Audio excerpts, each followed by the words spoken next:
हमारे देश में सिफारिशें करना, अपने खास लोगों के लिए नियम कायदे को ताक पर रख देना, हर तरह के छल कपट प्रपंच करके उन्हें सरकारी नौकरी दिला देने के कई किस्से आपने देखे सुने होंगे। लेकिन बिना काम किए सर्विस चलती रहे, घर में पैसा आता रहे, ये अपनी तरह का मामला यूपी के सीतापुर से सामने आया, जहां बेसिक शिक्षा अधिकारी अखिलेश सिंह, एक महिला शिक्षिका अवंतिका गुप्ता पर इतने मेहरबान हुए कि अपनी नौकरी दांव पर लगा दी।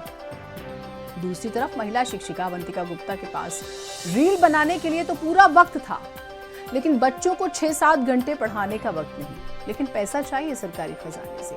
सवाल ये है, ऐसे अधिकारी और ऐसे शिक्षक क्या समाज पर धब्बा नहीं है? जवाब जो भी आप सोचते हैं आपको तय करना है। रिपोर्ट।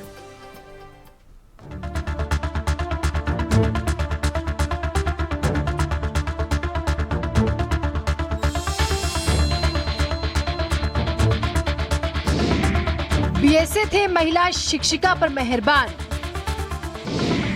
पूरा यूपी बीएसए के कारनामे से हैरान। पूरे यूपी में शोर है, बीएसए महिला शिक्षिका काम शोर है। जी हां, पूरा यूपी, शिक्षा विभाग, गरीब माता पिता सब हैरान परेशान हैं। जिन नन्हे हाथों में पेंसिल, किताबें, टिफिन, खिलौने होने चाहिए थे, वो हाथ अपना अधिकार मांग रहे हैं। क्या शिक्षा बच्चों का बेसिक अधिकार नहीं है? अब इन तस्वीरों को देखिए जो सीतापुर से आई। स्कूल की वर्दी में प्रदर्शन कर रहे ये बच्चे स्कूल तो जाना चाहते हैं, लेकिन स्कूल के दरवाजे पर ताला लग गया है। जानते हैं क्यों?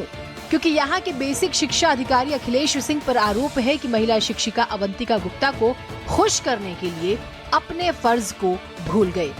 वो शिक्षिका पर इतना मेहरबान हुए कि प्रिंसिपल पर लंबे समय से दबाव बना रहे थे।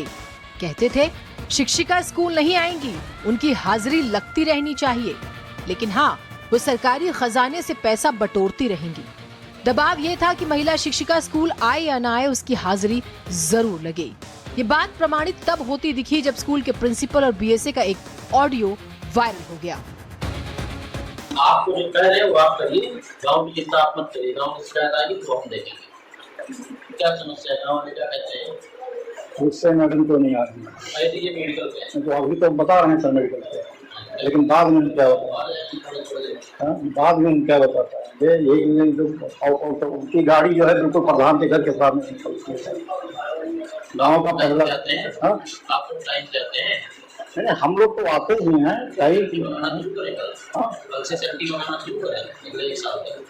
आप मंगा लीजिए आप सर, लेकिन अब जो है उसके सम्मान के लिए जो है आप एक दिन आप मैंने बुलाया है इसलिए तो कहानी समझा रहे होंगे।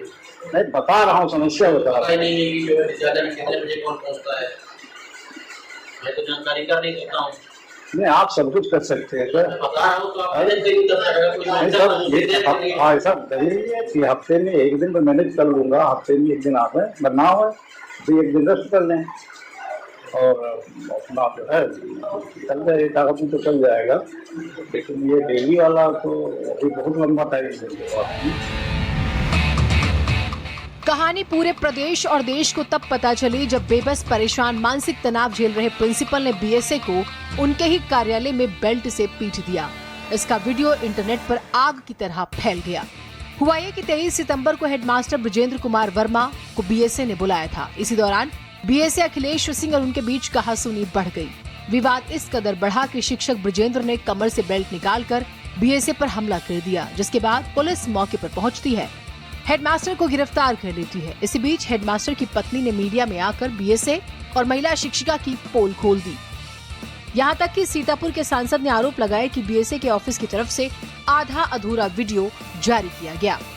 मेरे पति ब्रजेंद्र कुमार वर्मा प्रधानाध्यापक है, महमूदाबाद ब्लॉक के नदवा स्कूल में तैनात है। उनके स्कूल में सहायक अध्यापिका अवंतिका गुप्ता लगातार स्कूल नहीं आने उनके द्वारा प्रधानाध्यापक पर अधिकारियों से मिलकर दबाव बनाया। बीएसए से मिली भगत से बहुत गया, फर्जी IGRS RTI करवाई।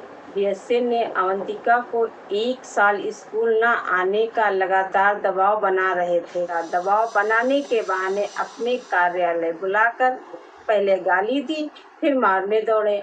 अपने बचाव में उन्होंने हाथापाई की होगी, परंतु वहाँ के स्टाफ के द्वारा मेरे पति को बहुत मारा। इसकी विभागीय जांच होनी चाहिए। मैं बहुत परेशान हूँ, मेरे पति निर्दोष हैं।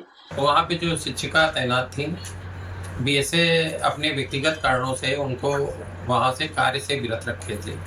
जिस काम की उनके पास जिम्मेदारी थी उस कार्य से विरत रख के उस शिक्षक के ऊपर दबाव बना रहे थे कि ज़बरदस्ती उनका अटेंडेंस भरे, उनका साइन कराए, उनका अटेंडेंस भरने वगैरह आए। ये एक ऑडियो भी वायरल हुआ जिसमें स्पष्ट है कि वो उनके ऊपर दबाव बना रहे थे। अब एक प्रधानाध्यापक के ऊपर अगर इस तरीके का दबाव बनाए कि बगैर टीचर जाए कि उनके साइन कराए जाए, उनकी उपस्थिति दर्ज कराई जाए, ये अपराध की श्रेणी में आता है। दूसरी बात, अगर वहाँ एक सीसीटीवी का फुटेज तो दिखाया बीएसए में, लेकिन वहाँ कई कैमरे लगे हैं। उस ऑफिस में जाने से पहले बीएसए के खास लोगों के द्वारा उस शिक्षक के साथ अभद्र बर्ताव किया गया, जो जानकारी मिल रही है। वो वाला सीसीटीवी फुटेज नहीं है। बाद में जब उनके साथ बेहद मारपीट की गई, बुरी तरीके से मारा गया, वो वाली सीसीटीवी फुटेज नहीं है। इसी बीच बीएसए का भी रुख सामने आया, जिसमें उन्होंने आरोप लगाया कि प्रिंसिपल महिला शिक्षिका को मानसिक तौर पर परेशान कर रहे थे, जिसका वो विरोध कर रहे थे। एक प्रधानाध्यापक की सुनवाई लगाई गई थी एक मामले में, जो अपने सहायक अध्यापक को मानसिक रूप से प्रताड़ित कर रहे थे। बार बार उनको एक पत्र जारी करके उन्होंने राजनीतिक ग्रुप में शेयर किया था, उनको जो है बदनाम करने के लिए। उस पर उनकी सुनवाई लगाई गई थी कि अपना स्पष्टीकरण आकर दें और बताएं कि क्यों ऐसा उन्होंने किया। उस पर जो है वो संतोषजनक जवाब नहीं दे पाए। उनको डांटा गया कि इस तरह की दोबारा ना करें। उस पर वो एग्रेसिव हो गए और उन्होंने फिर बेल्ट निकाल दिया, जान से मारने का प्रयास किया। मेरे पटल साहब के ऊपर भी उन्होंने हमला किया। इस मामले से पूरे यूपी में शिक्षा विभाग में बवाल पैदा हो गया। मामले की जांच तेज हुई तो शिक्षिका अवंतिका गुप्ता को उच्च अधिकारियों के निर्देश पर निलंबित कर दिया गया। हैरानी की बात यह है कि सोच कर देखिए, ये एक मामला था जो सामने आ गया। ऐसे कितने मामले होंगे जो देश के सामने आने बाकी है? कितने ऐसे शिक्षक होंगे जो अपने निजी स्वार्थ में बच्चों के भविष्य के साथ खिलवाड़ कर रहे हैं? ऐसे लोग सरकार के पैसों पर डाका डाल रहे हैं। ऐसे लोगों के खिलाफ सख्त कार्रवाई जरूरी है। Bureau report.